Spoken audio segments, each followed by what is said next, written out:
Pak Prabowo dan Pak Hatta Rajasa sudah mendengarkan barangkali dan mencatat, saya lihat tadi. Anda silahkan memberikan tanggapan, catatan kritis juga boleh terhadap jawaban yang diberikan dari Pak Joko Widodo dan Pak Yusuf Kalla. Anda punya waktu 3 menit, saya persilahkan dari sekarang. Silahkan. Ya, saya diberi kesempatan Pak Prabowo untuk menanggapi. Walaupun tadi itu belum dijelaskan seperti apa yang disebut efisien itu, masih kualitatif, belum terukur, tapi memang kita harus melaksanakan sebuah pemilihan yang lebih sehat, yang lebih terukur, yang tidak terlalu boros dengan biaya. Walaupun Undang-Undang Dasar 45 kita tidak mewajibkan pemilihan presiden, bupati, wali kota, gubernur secara langsung sebagaimana pemilihan presiden, namun pemilihan demokratis tersebut saat ini kalau melalui DPR memang masih memerlukan transisi waktu yang cukup kita perlukan. Oleh sebab itu memang esensinya adalah pemilihan langsung itu memang itulah yang dikehendaki oleh rakyat saat ini, namun memang harus kita lakukan dalam kondisi atau keadaan yang betul-betul bisa tidak membebani biaya yang tinggi. Misalkan kalau kita ambil contoh saat ini sedang digagas untuk pemilihan secara serentak. Saya kira serentak ini akan menghemat biaya yang cukup menekan, cukup murah, dan ini memerlukan waktu yang ke depan ini untuk segera kita persiapkan dengan baik. Ya, ini pandangan kami terhadap itu. Masih ada Pak Prabowo barangkali mau menambahkan? Mohon, saya tadi kurang begitu jelas tentang pemekaran. Kriteria apa yang Bapak, ya daerah mana? Kalau satu daerah minta, daerah lain juga minta dan tidak dikasih, ini kira-kira bagaimana? Dari segi penghematan anggaran dan dari segi keadilan antara daerah. Ada satu kabupaten sebagai contoh yang jumlah penduduknya hanya 20.000. Tapi dikasih pemekaran.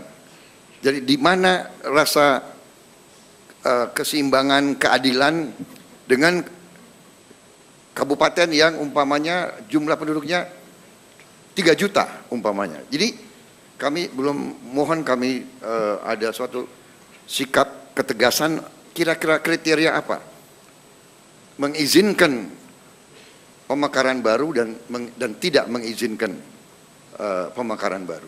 Apakah jumlah penduduk, apakah luas wilayah, apakah keamanan atau letak geografis, kira-kira di mana yang Bapak kira bisa jadi kriteria untuk mengizinkan penambahan provinsi atau penambahan kabupaten.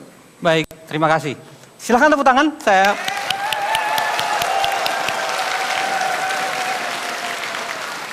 Pak Jokowi dan Pak Yusuf Kalla, kelihatannya ada yang harus Anda klarifikasi lebih lanjut dari pertanyaan Pak Prabowo dan Pak Hatta Rajasa. Anda punya waktu 3 menit. Saya persilahkan dari sekarang. Tentu saja banyak yang harus dikalkulasi, banyak yang harus dihitung. Yang pertama masalah potensi ekonomi yang ada. Apakah bisa menopang daerah itu untuk mandiri? Artinya ada pendapatan asli daerah yang nantinya bisa menggerakkan pemerintahan yang ada di sana. Kemudian juga yang kedua, apakah dengan dibuka daerah baru itu, rakyat mendapatkan manfaatnya? Atau hanya elitnya yang mendapatkan manfaat? Karena yang banyak elitnya saja yang mendapatkan manfaat, tapi rakyatnya tidak mendapatkan manfaat. Tentu saja juga masalah keluasan wilayah itu juga menjadi perhitungan. Karena apa? Daerah yang luas, kemudian hanya dipegang oleh misalnya satu bupati, itu sangat dalam melayani rakyatnya akan tidak akan efektif dan tidak akan efisien. Sehingga ini juga harus menjadi pertimbangan. jumlah penduduk juga harus menjadi pertimbangan. Apakah penduduk yang hanya sedikit itu bisa diberikan? Saya kira bisa saja, tetapi dengan catatan bahwa nantinya pemekaran ini memberikan manfaat yang sebesar-besarnya untuk rakyat, untuk masyarakat. Intinya adalah kemanfaatan bagi masyarakat, kemanfaatan bagi rakyat, kemanfaatan bagi warga. Arahnya ke sana, bukan memberikan keuntungan-keuntungan kepada elit-elit politik yang ada, yang meminta pemekaran itu. Pak Yusuf Kalla, ada yang Ya. mau tambahkan? Pertama, terima kasih kepada Hatta, Bapak setuju dengan kami, itu yang pertama. Jadi kita tidak perlu komentari lagi karena beliau 100% setuju. Kedua, menambahkan sedikit tentang pemekaran.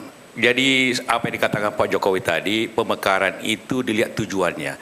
Tujuannya ialah setiap daerah baru harus memberikan yang lebih baik.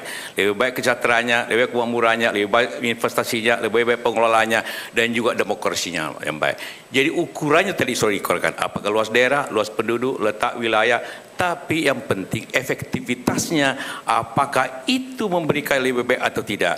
Begitu memberikan lebih baik, boleh kita pakai. Begitu efeknya jelek, kita harus bertindak yang lain lagi. Kalau perlu menyatukan kembali, itu undang-undang menjamin itu. Sehingga asas yang pokok, asas manfaat. Bukan hanya asas geografis, bukan hanya asas penduduk, bukan asas letak, tapi asas manfaat, asas kemakmuran, asas kesejahteraan, dan jangkauan daripada pemerintah itu sendiri kepada daerahnya. Terima kasih. Cukup? Kita tepuk tangan.